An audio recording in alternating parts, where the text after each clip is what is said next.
할렐루야. 우리 앞뒤 좌우 옆 사람이 인사하겠습니다. 잘 오셨습니다. 잘 오셨습니다. 잘 오셨습니다. 우리 교회는 지난주 한 주간 상중이었습니다. 3일장 우리 고 배윤수 집사님 은혜 가운데 정말 잘 마쳤고요. 하나님께서 이렇게 위로 예배 드리는데 우리 유가족분들 말씀 들어보니까 한 10교회 이상 성도님들이 모여가지고 집사님의 가시는 길을 같이 또 애도하고 또 유가족들을 위로하고, 참 한 교회가 같이 예배 드리는 것도 너무 소중하고 귀한 예배인데 그렇게 많은 성도님들이 모여가지고 또 함께 예배 드리고, 또 그 빈소 앞에서 우리 유가족들이 웃으면서 사진 찍고 천국 가신 우리 아빠를, 남편을 하나님 품에 안겨 보내드리면서 그렇게 사진도 찍고 담소도 나누고 서로 격려하고 위로하는 모습을 보면서, 사실 그 주변에 제가 쭉 한번 장례식장을 둘러보니까 기독교 장례로 치러진 거는 우리 6호실밖에 없었거든요. 그런데 참 너무나도 이렇게 차이가 나고 비교가 될 정도로 천국 소망을 품고 이 땅 가운데서 가시는 길을 마지막을 함께 보내는 그 이 한 주의 시간이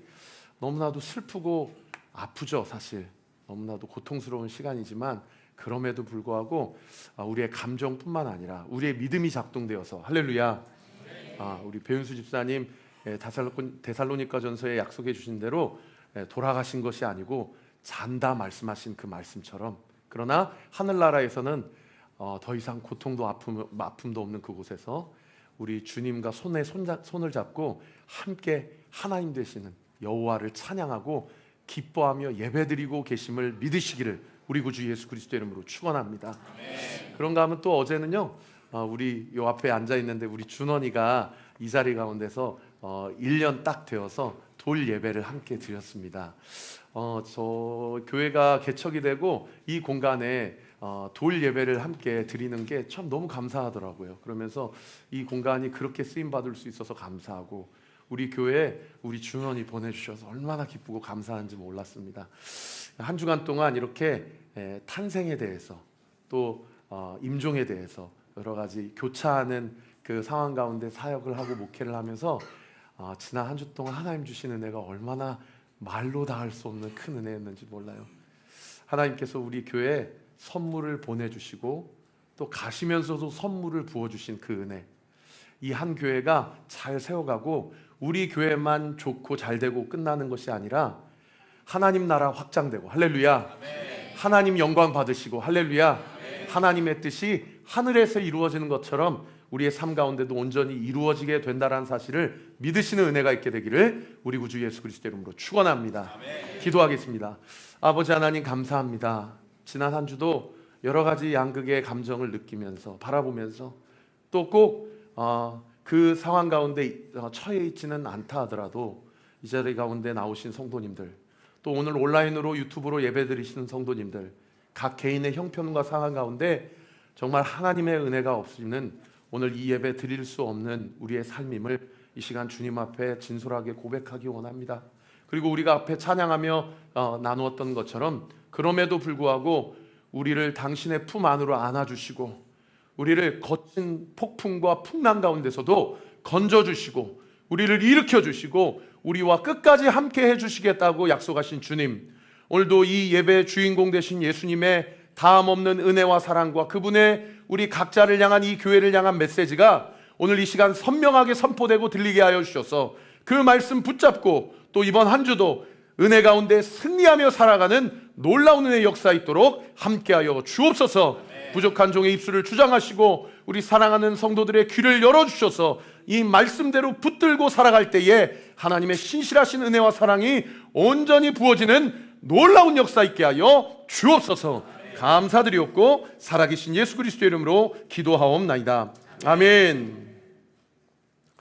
저희는 다니엘서를 계속해서 묵상을 하고 있는데요, 여러분, 다니엘서는 크게 두 부분으로 나눌 수 있는데 첫 번째 부분은 1장부터 6장까지 다니엘이 바벨론 포로로 끌려가서 약 한 70년 동안 4명의 왕을 섬기고 두 나라 제국을 섬기면서 다니엘과 또 세 친구들에게 어떤 일이 있었는지를 기록하고 있는 역사서입니다. 그게 1장부터 6장까지고요. 그다음부터 이제 오늘 본문이 7장부터 마지막 장인 12장까지는 역사서가 아니고 묵시문학이라고 합니다. 그러니까 계시록이라고 생각하시면 돼요. 하나님께서 다니엘에게 어떤 계시와 환상을 보여주셔서 장차 이 나라와 또 모든 이 전 세계적으로 어떤 일들이 일어나게 될 것인지를 미리 가르쳐 주시고, 이것이 다니엘이 심상치 않다고 생각해서 다 기록을 해서 세상에 2500년이나 지난 오늘날 우리에게도 이 묵시록이 전해지고 있다라는 거예요. 그래서 사실은요 1장부터 6장까지는 뭐 풀무불에 던지고 막 사자굴에 던지고 거기에서 일으켜주고 상당히 사실은 아이들 동화책으로 제작할 만큼 흥미로운 이야기들이 많이 기록되어 있는데, 7장부터 12장까지는 아까 우리 여러분 드라마 바이블 영상 보셔서 알겠지만 도대체 이게 무슨 얘기야 라고 하면서 사실은 어려워요. 그래서 이 7장부터 12장까지 내용 때문에 구약 성경에서 유일하게 다니엘서가 구약의 요한계시록이다 라는 그런 닉네임을 갖고 있는 본문이 다니엘서라고 보시면 되겠습니다. 아마 이번 주부터 다음 주까지 우리가 큐티를 쭉 하게 될 텐데 너무 감사하게도 이번 한 주 저는 설교를 하지 않기 때문에 미리 좀 팁을 드리면, 여러분 김양재 목사님 그 영상을 매일마다 선포된 영상을 제가 좀 간사님께 미리 부탁을 드릴 테니까 그거라도 참고를 하셔서 쭉 이번 주 12장 다음 주까지 환상에 대해서 도대체 이 말씀이 오늘 2024년을 살아가는 나에게 무슨 하나님의 메시지인가 라는 것을 꼭 아침 여는 시간에 말씀 붙잡고 하루를 시작하는 우리 사랑하는 성도님들 되시기를 예수님의 이름으로 축원합니다. 미리 여러분들에게 정리를 해드리면 7장부터 12장까지는 총 4개의 계시 환상을 기록하고 있는 본문이에요. 그 4개의 계시와 환상의 내용이 이런데요, 첫 번째 환상이 오늘 본문에 네 짐승의 환상 7장에 기록되어 있습니다. 그런가 하면 두 번째 환상은 숫양과 숫염소 환상 8장에 기록되어 있는 환상이고요, 그리고 세 번째 환상은 10장 히데겔 강변에서 본 환상을 기록하고 있는 본문이고, 마지막 11장 12장까지는 말세 종말에 관하여서 앞으로 이런 일이 벌어질 것이다 라는 것을 다니엘이 보고 기록한 본문이 이 종말과 관련된 환상, 막 북방왕 남방왕 나오고 서로 싸우고 막 그러거든요. 그런 일들을 통해서 하나님께서 다니엘을 통하여 그 당시 그 텍스트를 읽는 저자들에게 수신자들에게 어떤 메시지를 전해주고 싶었는지, 그리고 그 환상과 그 역사적 사실이 어떻게 성취가 되었는지, 그러면 성취되고 끝났으니까 우리하고는 별로 상관이 없는 계시냐, 오늘을 살아가는 우리에게 이 말씀은 우리에게 어떤 것을 요구하고 결단케 하시는지를 이번 한 주 쭉 말씀을 묵상하면서 하나님의 은혜를 누리시는 우리 사랑하는 성도님들 되시기를 예수님의 이름으로 축원합니다. 제가 7장부터 12장까지 4개의 환상을 종합 정리하면서 여러분에게 두 가지, 여러분 이 얘기가 무슨 얘기래? 도대체 이 예언이 어떤 예언이래? 라는 것이 헷갈릴 때마다 오늘 선포되는 이 두 가지 말씀만 붙잡고 그 본문을 접근하시고 또 다가가신다고 한다면 이단에 빠지지 않습니다. 엉뚱하게 해석하지 않아요. 그 첫 번째가 같이 한번 따라 읽어볼까요? 모든 환상은 예수 그리스도가 결론입니다. 한 번 더. 모든 환상은 예수 그리스도가 결론입니다. 시작. 네. 요 띄워주시고 요 문장 여러분 마음에 새기세요. 이번 한 주 다음 주까지 모든 환상은 누가 결론이라고요? 예수 그리스도. 네, 예수 그리스도가 결론이면 그 해석은 엉뚱한 대로 가지 않습니다. 모든 환상은 예수 그리스도가 결론이에요. 사랑하는 성도 여러분, 저 보세요. 모든 인생은 예수님이 결론입니다. 아멘. 그러면 엉뚱한 대로 나가지 않아요. 사실 이 다니엘서가 구약의 요한계시록이라고 그랬잖아요. 근데 세상에 나중에 요한계시록 1장 1절에도 사도 요한이 반모섬이라는 섬으로 유배를 가서 그때 하나님이 사도 요한에게 장차 일어날 일을 계시와 환상으로 보여주시는데, 그것을 기록한 본문이 요한계시록 1장부터 쭉 22장 끝장까지거든요.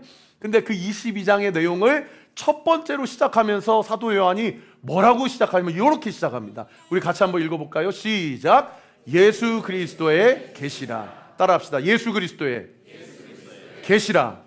할렐루야. 지금부터 내가 적고 말하고 증언하는 것은 나에 대한 이야기도 아니고 뭐 어떤 상황에 대한 이야기도 아니고 다음 주 로또가 누가 될 것이라는 얘기도 아니고 이것은 예수 그리스도의 계시다. 성경으로 다시 한번 띄워주시면 The Revelation of Jesus Christ 이렇게 돼 있어요.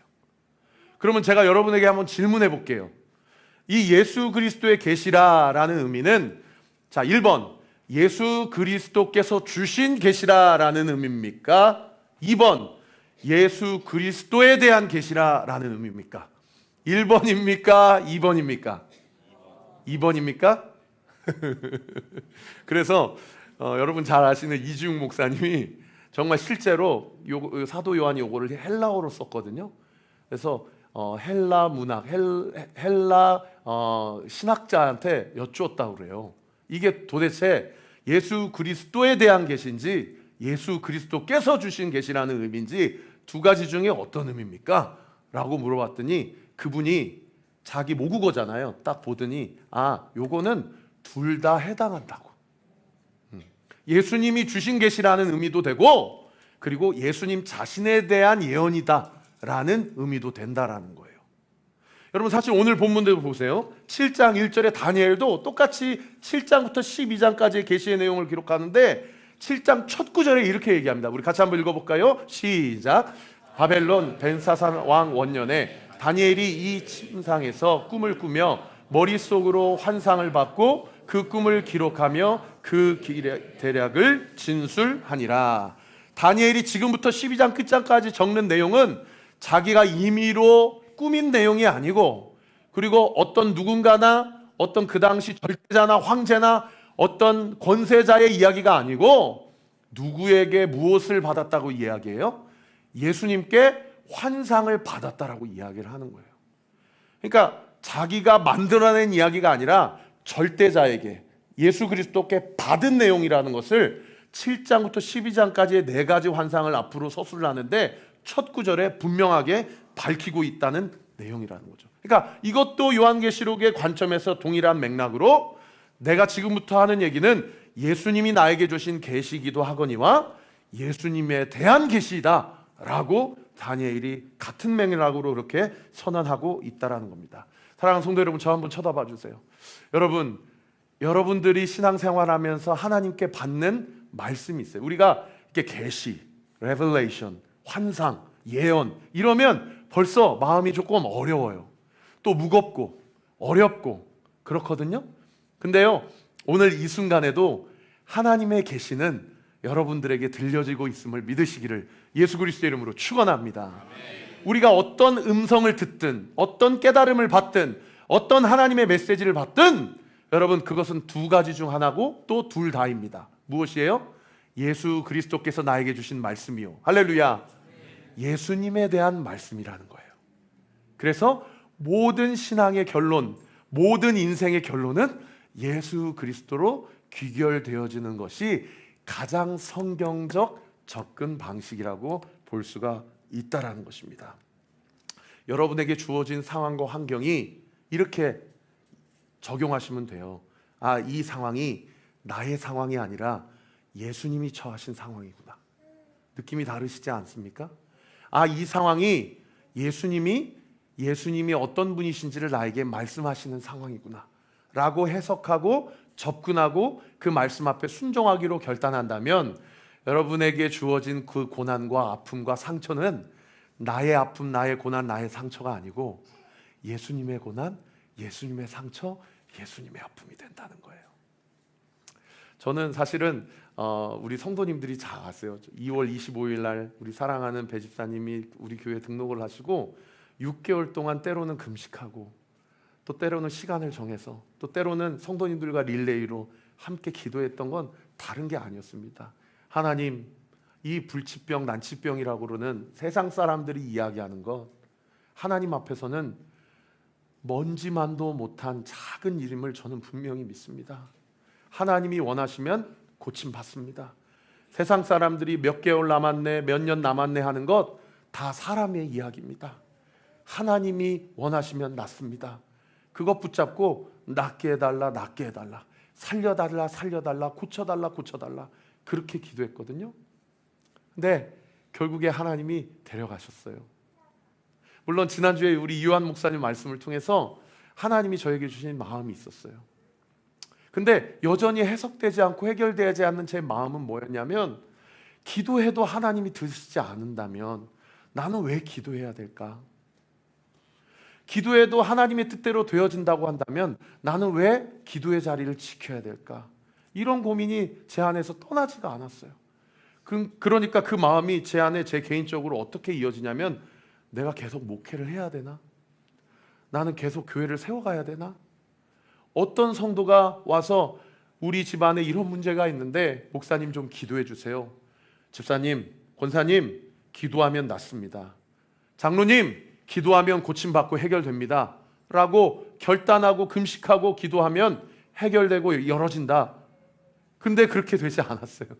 그러면 나는 어떻게 목회를 하고 어떻게 어디에서 그 기도의 동력을 찾아야 될까? 그런 생각을 갖는 중에 한 분 책을 만나게 됐어요. 한근영 사모님이라는 책인데 한번 얼굴을 띄워주실래요? 이분이 이런 책을 썼어요. 나는 기도하기로 했다라는 책을 쓰셨어요. 이분이 개척교회 사모님이세요. 한 50명 정도, 우리 교회 정도 되는 교회를 인천에서 개척하셔서 남편분하고 같이 목회를 하시는데, 남편이 섬유근육증후군이라는 난치병 환자셔요, 목사님이. 그래서 부교육자로 사역하시다가 도무지 사역을 감당할 수 없어서 사실상 부교육자의 사역을 내려놓으시고 그냥 누워만 계시고, 머리끝부터 발끝까지 온몸이 상상할 수 없는 고통으로 바늘로 쿡쿡 찌르고 어떨 때는 막 칼로 찌르는 듯한 그런 고통을 다 감내하면서 그렇게 하루하루를 살아가는 거예요. 그러니까 자기가 어떻게 이것을 이 사역을 감당해야 될지, 사모로서, 그리고 자식 새끼들이 있는데 우리 가정이 어떻게 먹고 살아야 되는지 현실적인 문제까지 이게 감당이 안 되는 거예요. 그런데 세상에 아버님, 아빠, 엄마의 이런 상황을 보고 두 자녀가 있는데 첫째가 급성 우울증에 빠지고 무기력증, 불안 증세에 빠지게 됐어요. 그래서 신앙에 문제가 오고 건강에 문제가 오고 정신적인 어떤 어려움이 오고, 이런 상황 가운데 사모님이 기도하기로 결단하고 기도하는 중에 하나님이 자기 자신에게 들려주신 여러 가지 이야기들을 남겨놓은 책이 아까 보신 나는 기도하기로 했다라는 책이거든요. 이 책의 서머리를 제가 이미지로 좀 퍼왔는데 읽어드리겠습니다. 남편은 24시간 통증에 시달리고 삶은 어려워졌다. 교회에서 배운 그대로 하나님 구조선을 보내주세요 라고 기도했다.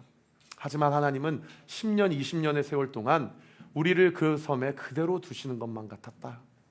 그러면서 나는 점점 기도가 어렵게 느껴졌다.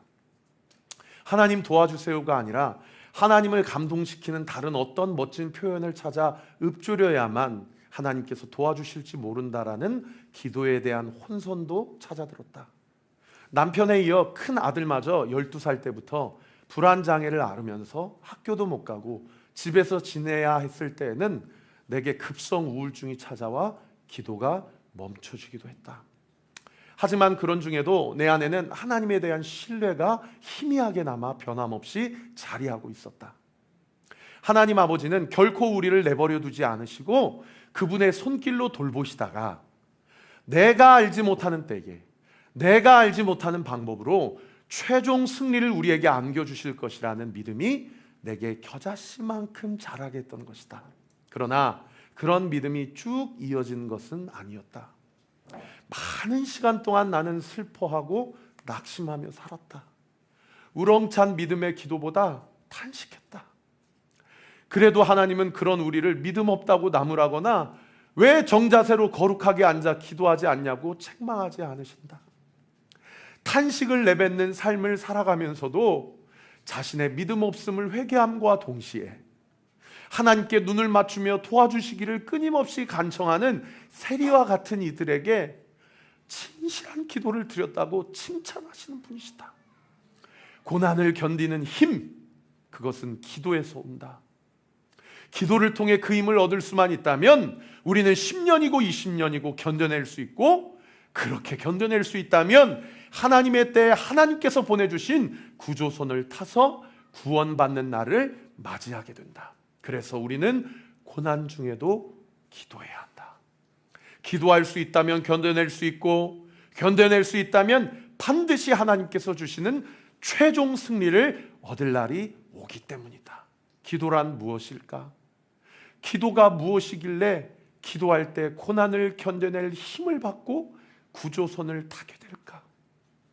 팀 켈러의 기도를 읽으며 고개가 끄덕여졌다. 하나는 하나님의 사랑을 만끽하는 그분과의 교제의 기쁨이고, 또 다른 하나는 우리 삶에 하나님 나라를 이루려는 간구다. 하나님과의 교제와 간구라는 두 가지 측면이 함께 있는 자리가 바로 기도다. 제가 이 책을 읽는데 하나님 앞에 얼마나 회개하는 마음이 올라왔는지 몰라요. 너는 왜 나는 없고 그렇게 성도들 앞에서 예수 그리스도가 결론이라고 가르치면서 네 삶의 결론은 예수가 되지 않고 네가 되냐. 그래서 배은수 집사가 일어나서 교회에 소문이 나고 주변에 소문이 나서 네 사역 잘 되고 네 교회 잘 되고 네가 그렇게 능력 있는 종이 되면 그게 네 기도에 네가 원하는 네 기도의 동기냐. 하나님이 그렇게 저를 책망하시는 것 같아서 얼마나 하나님 앞에 회개했는지 몰라요. 그런데 그런 와중에 하나님이 저에게 들려주신 은혜가 있었는데요, 내가 고 배은술 집사를 데려가면서 많은 영혼을 살리리라, 많은 영혼을 구원하리라. 할렐루야. 그러한 마음에 감동을 주시고 또 실제로 3일장을 치르면서 그러한 또 하나님의 약속을 확증시켜주는 지체들의 이야기를 들으면서 제 마음에 하나님 앞에 얼마나 부끄럽고 죄송스러웠는지 몰라요. 제가 마지막에 배 집사님 귀에다 대고 그렇게 약속드렸거든요. 집사님, 제가 우리 이진 집사님, 우리 은서, 성준이, 요한이 잘 챙길게요. 집사님 평안하게 가세요. 그렇게 말씀드렸더니 집사님 10기장 박동수가 급격하게 떨어지시면서 진짜 드라마에서 나올 법한 삐 하면서 영이 뜨더라고요. 그 순간에 배 집사님의 눈에서 한 방울의 눈물을 바라보면서 저는 그분 앞에서 다짐했어요. 하나님, 우리 교회 제 목회 제가 우상 삼고 우리 교회가 우상 삼는 그런 사역 되지 않게 하여 주옵소서. 하나님의 뜻을 이루는 우리 교회가 되게 하여 주옵소서. 하나님의 뜻을 이루는 우리 성도들의 삶이 되게 하여 주옵소서. 사랑하는 성도 여러분, 여러분 기도하십시오. 여러분 기도의 자리를 지키십시오. 그리고 그 기도의 동기와 목적이 나의 어떠함을 관천시키려고 하는 기도의 자리가 아니라 하나님과 깊이 있는 교제의 자리가 되기를 위하여 그 자리를 지키십시오. 그리고 그 기도를 통하여 하나님 나라가 확장되기를 간구하십시오. 그럴 때에 우리 배 집사님의 죽음이 헛되지 않고 배 집사님의 중보 기도가 우리의 가정과 우리의 교회 가운데 온전히 확증되고 응답받는다는 사실을 믿으시기를 우리 구주 예수 그리스도의 이름으로 축원합니다. 조금 있다가 등대 모임 때 같이 한번 나눠보세요. 나에게 주어진 모든 상황이 예수님이 주신 상황임을 믿습니까? 예수님이 영광 받으시기 위하여 내가 결정하고 결단해야 되는 것이 있다면 그것은 무엇입니까? 첫 번째, 여러분과 함께 나눴던 메시지 뭐였습니까? 따라합시다. 모든 환상은, 모든 인생은 예수 그리스도가 결론입니다. 믿으시면 아멘. 그런가 하면 마지막 두 번째로요, 같이 한번 따라해 주실까요? 최종 승리자는 예수 그리스도입니다. 믿으시면 아멘. 우리가 때로는 넘어지고 때로는 무너지고 배 집사님이 앞에서 그렇게 살겠다고 결단했지만 우리는 또 넘어지고 그래서 하나님 앞에 너무 부끄럽고 우리의 인생에 우리의 포커싱을 두면 죄책감밖에 남지 않는 게 우리의 삶의 신앙, 우리의 믿음 생활이더라고요. 그런데 우리의 영적인 수선을 나에 두지 않고 하나님께 두고 나를 구원하신 예수님께 두었을 때에 아무리 연약하더라도, 아무리 부족하더라도, 아무리 수없이 수백 번이고 수천 번이고 수만 번이고 넘어지더라도 그런 나를 일으키시는 주님 예수, 할렐루야. 그런 나를 구원하신 주님 예수, 할렐루야. 그러면 우리 주님이 최종 승리자가 되신다라는 사실을 믿고 어느새 그리스도께서 내 인생의 주인이 되어서 우리의 삶이 승리를 경험하게 되는 삶을 살게 된다라는 거예요. 사실요, 저 지금까지 오늘 본문 설교하면서 오늘 환상의 내용이 뭔지 하나도 다루지 않았어요. 그러니까 많은 성도들이 7장의 내용, 앞으로 12장까지 내용을 보면 세상에 이 동물은 뭘 상징한대? 이 짐승은 장차 어떤 사건을 예표한대? 거기에만 혈안이 되어 있는 거예요. 여러분, 오늘 본문에도요 4가지 짐승이 등장하는데 그 첫 번째 짐승이 뭐냐면 독수리 날개를 가진 사자, 두 번째 짐승은 새 갈빗대를 물고 있는 곰, 세 번째 짐승은 머리와 날개를 4개씩 가지고 있는 표범, 네 번째 짐승은 이건 짐승이 뭐라고 다니엘이 표현을 못해요. 그죠? 그냥 매우 무섭고 강한 10뿔을 가지고 있는 어느 한 짐승이라고 그냥 그렇게 표현하거든요. 그리고 많은 신학자들이 이 각각 4 짐승을 어떤 나라와 제국과 권력을 상징하냐, 솔직히 결론부터 말씀드리면 1번은 바벨론, 2번은 메데와 바사 페르시아, 3번은 헬라 알렉산더 대왕, 마지막 4번은 인류 역사상 지금도 그리고 이후로도 팍스 로마라는 단어가 등장하지 않을 정도로 가장 강력했던, 영토적으로나 그리고 문화적으로나 영향력적으로나 지금까지도 영향을 미치고 있는 로마. 이렇게 결론부터 말씀드리면 4개의 제국을 상징해요. 그러니까 우리 입장에서는 다 과거의 일이잖아요. 근데 다니엘 입장에서 보면, 이 다니엘 입장에서는 앞으로 장차 일어나게 될 미래의 일들을 지금 하나님께서 다니엘에게 보여주고 있는 거예요. 그러면 우리 다니엘 입장에서, 또 우리 입장에서는 뭐가 관심을 갖게 됩니까? 각자 짐승이 어떤 나라를 상징하냐, 그리고 앞으로 로마를 대표하고 위시하는 나라가 여전히 USA가 될 거냐, 여전히 중국이 될 거냐, 어느 나라가 G2에서 G1으로 갈 거냐, 이런 접근으로 말씀을 접근하고 대하는 그런 일들이 사실은 우리의 본성이에요. 근데 여러분, 우리가 집중해야 될 것은 4가지 짐승이 아니에요. 왜냐하면 오늘 본문 11절 12절 한번 보실까요? 제가 읽어드릴게요. 이 4 짐승이 어떻게 되냐면, 그때 내가 작은 뿔이 말하는 큰 목소리를 말미암아 주목하여 보는 사이에, 그러니까 4번째 짐승을 주목하여 보는 사이에, 여기 하이라이트 한번 보셔요. 짐승이 죽임을 당하고 그의 시체가 상한 바 되어 타오르는 불에 던져졌으며 그 남은 짐승들은 그의 권세를 빼앗겠다. 그러니까 4번째 짐승만 불에 던져졌을 뿐만 아니라 12절에 남은 새 짐승도 그 권세를 빼앗기게 된다라는 거예요. 여러분, 우리가 어떤 환상과 계시를 볼 때 우리가 주목하는 것은 앞으로 그래서 내 인생이 어떻게 된대? 앞으로 내 자식이 어떻게 된대? 앞으로 이 교회가 어떻게 된대? 우리는 여기에 혈안이 되어 있어요. 그런데 성경은 뭐라고 얘기합니까? 그 모든 사람이 세운 것들, 그 모든 사람이 붙잡고 있는 것들은 다 불에 던져지게 될 거라는 거예요. 다 하나님 앞에서 가루 조각이 될 거라는 거예요. 다니엘도 오죽하면은 사실은 이런 패턴을 가지고 있었어요. 다니엘도 내일 큐티 본문인데 19절에 보면 이 환상과 꿈을 해석해주는 사자에게 뭐라고 물어보냐면, 4째 짐승이 너무 이게 궁금하니까, 이에 내가 4째 짐승에 관하여 확실히 알고자 하였으니 곧 그것은 모든 짐승과 달라서 심히 무섭다. 다니엘조차도 엉뚱한 것에 초점을 맞추고 있다는 것을 알 수 있는 거예요. 그런데 앞서 제가 말씀드린 대로 4째 짐승이든 1, 2, 3 짐승이든 다 하나님 앞에 심판받는 짐승, 그것을 상징하는 세상 권력이라는 거예요. 우리가 관심을 두고 우리가 초점을 둬야 되는 것은 누굽니까? 따라합시다. 예수 그리스도. 예수 그리스도. 믿으시면 아멘. 여러분의 인생 가운데 자꾸 예수님이 아닌 다른 것들로 여러분의 영적인 시선을 빼앗으려고 하는 그 모든 것들을 여러분 예수님께 영적 초점을 맞추는 은혜의 역사 있게 될 예수님의 이름으로 축원합니다. 오늘 본문에도 13절 14절 보시면 같이 읽어볼까요? 시작. 내가 또 밤 환상 중에 보니 인자 같은 이가 하늘 구름을 타고 와서 옛적부터 항상 계신 이에게 나와 그 앞으로 인도되매 그에게 권세와 영광과 나라를 주고 모든 백성과 나라들과 다른 언어를 말하는 모든 자들이 그를 섬기게 하였으니 그의 권세는 소멸되지 아니하는 영원한 권세요 그의 나라는 멸망하지 아니할 것이니라. 할렐루야. 여기 13절에 인자 같으신 이, 인자 같은 이 누굽니까? 여러분, 인자라고 표현하신 예수님입니다.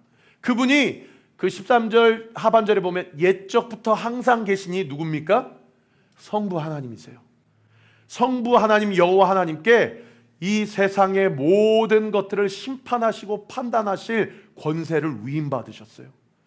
그래서 그분 앞에 이 땅에 있는 모든 권세와 영광과 나라를 14절에 보세요. 하나님께서 예수님께 담당 주셨어요. 그리고 모든 백성과 나라들이 예수님을 섬기게 하게 하셨고 예수님의 권세는 따라합시다. 소멸되지 아니하는 영원한 권세요.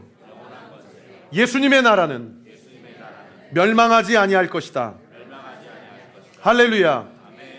예수 그리스도는 소멸되지 않는 영원한 권세를 갖고 계심을 믿으시기를 예수님의 이름으로 축원합니다. 예수님의 나라는 영원히 멸망하지 않은 나라임을 믿으시기를 예수님의 이름으로 축원합니다. 여러분, 이게 환상과 계시와 말씀의 결론입니다. 그러므로 사랑하는 성도 여러분, 최후 승리자 되시는 예수 그리스도를 붙드십시다. 예수 그리스도를 바라보십시다. 어제 우리 아까 제가 말씀드린 준원군의 돌 예배를 이 자리 가운데 같이 드렸거든요. 이 공간이 하나님 예배하는 공간으로도 쓰임받지만 이 공간이 한 가정의 축복과 감사와 기쁨과 예배를 드리는 공간으로 그렇게 쓰임받을 수 있어서 참 감사하더라고요. 사랑하는 성도님들, 어디 글쎄요 전문 업체에서 그것을 진행하면 좀 더 음식도 맛있고 또 좀 더 편의상 좋을 수는 있겠죠. 근데 저는 우리 준원이 가족들에게 너무 감사드리는 게 뭐냐면 준원이가 축하받는 날이 아니라 하나님이 영광 받으시는 순간이 되었으면 좋겠다라고 결단을 하고 저에게 이 공간을 그렇게 사용해도 되겠냐고 그렇게 여쭤보셨어요. 저는 하나님께서 이 가족의 그 마음을 보셨다고 생각해요. 그 마음을 받으셨다고 생각해요. 그래서 하나님께서 준원이의 삶 가운데 모세처럼 아브라함처럼 그 삶을 인도해 주시겠구나, 그런 생각이 들었어요. 할아버지가 우리 준원이의 이름을 지었는데 할아버지께서 중문학을 공부하신 분이시더라고요. 그래서 이 준엄할 준자에 근원 원자인데 할아버지께서 받은 감동을 가지고 그렇게 쭉 풀어주시더라고요.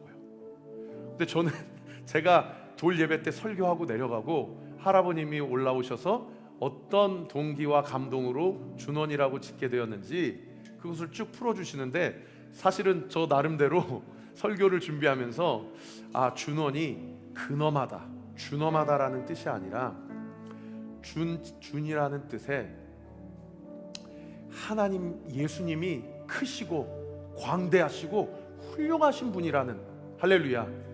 그리고 원이라는 근원 원자가 본향이라는 뜻, 천국이라는 뜻이 있는 거예요. 그리고 여러분 놀라지 마세요. 원자가 용서하다, 자유케 하다라는 뜻이 있는 거예요. 그러니까 또 본향, 천국, 용서하시고 풀어주시고 자유케 하시는 분 또 누가 생각나요? 예수님이 생각나잖아요.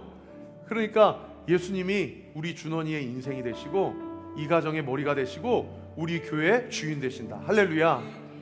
그래서 준원이를 키우고 주님께 받은 말씀이 창세기 12장 2절인데 창세기 12장 2절에 하나님께서 아브라함에게 뭐라고 얘기하면 내가 너에게 복을 주겠다 라고 이야기를 하지 않고 너는 복이다 라고 이야기를 하시는 거예요. 너는 복이다, 너는 복을 받을 것이다가 아니다, 너는 복이다 라고 이야기해 주신 거예요. 그래서 제가 설교를 하면서 준원이는 복을 받은 사람이 아니고요, 준원이가 복입니다. 사랑하는 성도 여러분, 여러분은 복 받는 존재가 아닙니다. 여러분은 복입니다. 왜요? 복의 근원 되신 예수님이 여러분을 자신의 것으로 삼아 주셨기 때문이에요. 여러분, 오늘 설교 다 잊어버려도 이거 하나만 붙잡고 가주세요. 여러분은 복 받는 인생 아닙니다. 여러분은 복의 근원 되신 예수님이 여러분을 복으로 삼으신 인생입니다. 그 신앙의 복이 깨달아지니까 찬송가 28장이 생각나더라고요. 복의 근원 강림하사 찬송하게 하셨다. 복의 근원